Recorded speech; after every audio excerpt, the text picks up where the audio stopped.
A diferença entre a expectativa de vida. No ano de 1955, a média das pessoas eram 45 anos. Em 1995, a média de idade de vida era 65 anos. Em 2025, será de 73 anos. Essa é a média de vida. Logo, deveria até mudar esses termos de idoso. O CSAV era uma empresa que levava meus containers de madeira do Brasil para a França. Ela é uma companhia sul-americana de vapores, uma das maiores empresas de navegação chilena, que atualmente é a maior empresa do gênero na América Latina, e também é uma das mais antigas, fundada em 1872. Exporta com segurança, é ótima. E é uma maravilhosa experiência que a vida nos proporciona quando não temos medo de novos desafios, né? Aqui estão alguns títulos e conselhos, né? As graduações de formação do ensino superior, bacharelado e licenciatura ou tecnologia. Só não vou entrar em detalhe porque são muitos. E a pós-graduação lato sensu é especialista com duração aproximadamente de 2 anos. Título de especialista, psicólogo especialista em psicologia clínica, psicólogo especialista em neuropsicanálise, médico especialista em clínica geral, médico especialista em neurologia. O MBA, que é o Master in Business Administration, é a duração de aproximadamente 1 ano. É uma pós-graduação em gestão de negócios e empresas, para ser líder ou gestor. Agora, estricto sensu já é um mestrado, um doutorado, um PhD, um pós-doutorado. A mente e o sistema imunológico no combate à doença. Quando uma pessoa recebe a informação de ter uma doença grave, tal como o câncer, é um momento de choque difícil, porém o suporte emocional pode levar à cura. Se a pessoa alimenta sua mente com medo, estresse, a angústia e a crença que vai morrer, isso faz produzir adrenalina, e o volume de cortisona leva à supressão do sistema imunológico, causando mais adoecimento. Porém, se a pessoa tem fé, ato de crer que é capaz de superar isso, faz grande diferença em seu cérebro, pois irá produzir naturalmente endorfina e substâncias adequadas à sua adesão e a tratamento. Sua autoestima lhe trará resultados milagrosos, chegando à cura. Hoje a ciência da mente busca compreender essa grande ligação que existe entre o lado psíquico e o sistema imunológico. Concurso público e sua história. O primeiro concurso público no Brasil foi em 1937. Segundo os primeiros registros de concurso público, provém da China Antiga, que foi no ano de 2300 a.C., feito pelos militares. Porém, registros e provas escritas são da época da dinastia Han, que é de 202 a.C. a 200 d.C. Em 165 a.C., servidores públicos eram selecionados de acordo com o nível de conhecimento sobre as ideias de Confúcio. Depois, na dinastia Ming, 1368 d.C. e 1644 d.C., o recrutamento era mais elaborado, com diferentes níveis de exames, tendo o propósito de prover ao Estado homens mais capacitados que recebiam títulos similares a universitários, cargos de alto nível na administração pública. E no Brasil, segundo registros dos cientistas políticos, Gilberto Rushman, no artigo acadêmico Aprendizado e Difusão da Constituição de Políticas, a Previdência Social e seus técnicos, apontam para o precursor, o primeiro concurso público no Brasil no ano de 1937. Válido em todo o território nacional, cerca de 5.000 candidatos para disputar cargos de auxiliar administrativo, fiscalização, contabilidade, secretaria, e o processo seletivo era feito através de exame psicotécnico e prova escrita com questões sobre noções de português, matemática, previdência social, legislação do trabalho, feito pelo Instituto de Aposentadorias e Pensões Industriários, IAPI, órgão já extinto. Nas carreiras estatais, as exigências do concurso aparecem desde 1934, mas só a Carta de 1967, durante o regime militar, que se regulamentou que a nomeação para todos os cargos públicos dependeria da aprovação prévia em concurso público de provas e títulos. com exceção aos postos de comissão, de livre nomeação e exoneração.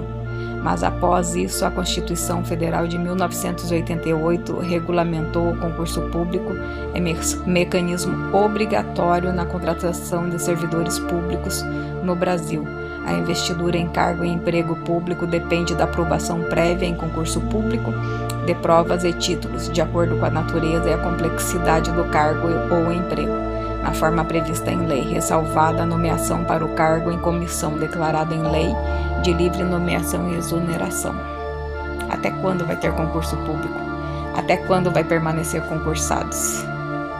O nosso Sistema Único de Saúde, o SUS, e sua luta histórica. O SUS é o resultado de muitas lutas da sociedade civil brasileira. O direito à cidadania, porém nem sempre foi assim. Durante muitos anos, atendimentos eram apenas feitos em santas casas de misericórdia, com direção da Igreja Católica, em perfil de caridade.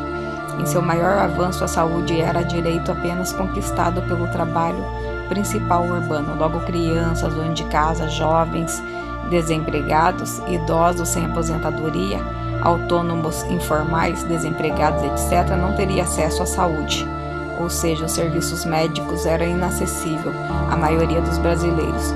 Porém, através dessas lutas, o SUS foi conquistado, sendo constituído como direito de todos pela Constituição Federal de 1998. Porém, nessas 3 décadas de existência, o SUS, infelizmente, sofre ameaças, mesmo sendo um direito garantido por lei. O perigo do Boa Noite Cinderela. Em festas, raves, boates, bares e praias, esse perigo ronda vítimas, que de 15 a 30 minutos se tornam vulneráveis, podendo chegar em estado de amnésia. Golpistas bem apresentáveis usam coquetel, que é a mistura de barbitúricos, tranquilizantes, rape drugs, de drogas em comprimidos, colocando na bebida da vítima sem ela perceber. Ao ingerir droga, o indivíduo sai do estado consciente e vai entrando num transe inconsciente, perdendo assim a capacidade de discernir, racionalizar, ficando suscetível, submisso no estado de dominação pelo transgressor, golpista. Além de causar amnésia, a intoxicação da droga pode levar a causas graves e até mesmo a morte.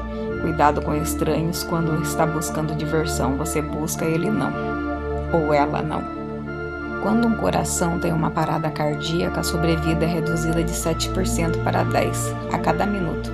Entre 4 a 6 minutos inicia a morte cerebral. Com isso, a maioria das pessoas morrem no caminho do hospital, pois ao invés de tentarem ressuscitação, enquanto aguarda a emergência, as pessoas se apavoram e não agem. Após 10 minutos de parada cardíaca, tentativas de ressuscitação têm pouco êxito.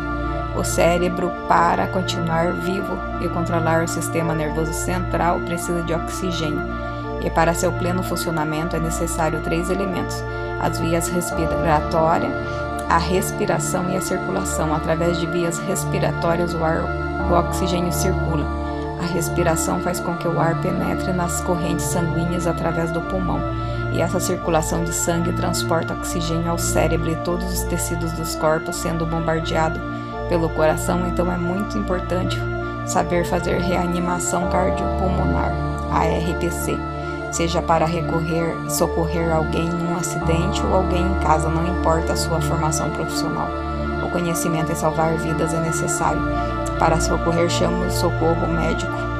Faça a ressuscitação que é necessário, desobstrução das vias respiratórias, inclinando a cabeça da vítima para trás e levantando o queixo para cima. Isso faz com que a língua seja erguida da parte posterior da garganta e deixe livre para a passagem do ar. Faça a respiração boca a boca 2 vezes, de 4, com as mãos espalmadas, entrelaçadas, para dar mais peso, pressionar o tórax por 30 vezes no meio de uma linha imaginária entre os 2 mamilos. Não deve forçar os braços ou mãos, e sim jogar toda a força do corpo contra o tórax em movimento ritmado. O ideal é 100 compressões por minuto, com profundidade de até 5 centímetros. Se a vítima voltar a respirar, Colocar na posição de recuperação. Garganta fica numa posição mais baixa que o corpo, impedindo que a língua bloqueie a respiração. O importante é manter a vítima respirando até chegar à emergência, que irá usar o desfibrilador. Agora, se não tem coragem, peça alguém que tenha, pois evitará que mais alguém se enquadre aos mesmos que morrem fora do hospital. Pelos fatos das pessoas não presenciarem e entrarem em pânico, ficam paralisados ao invés de prestar socorro.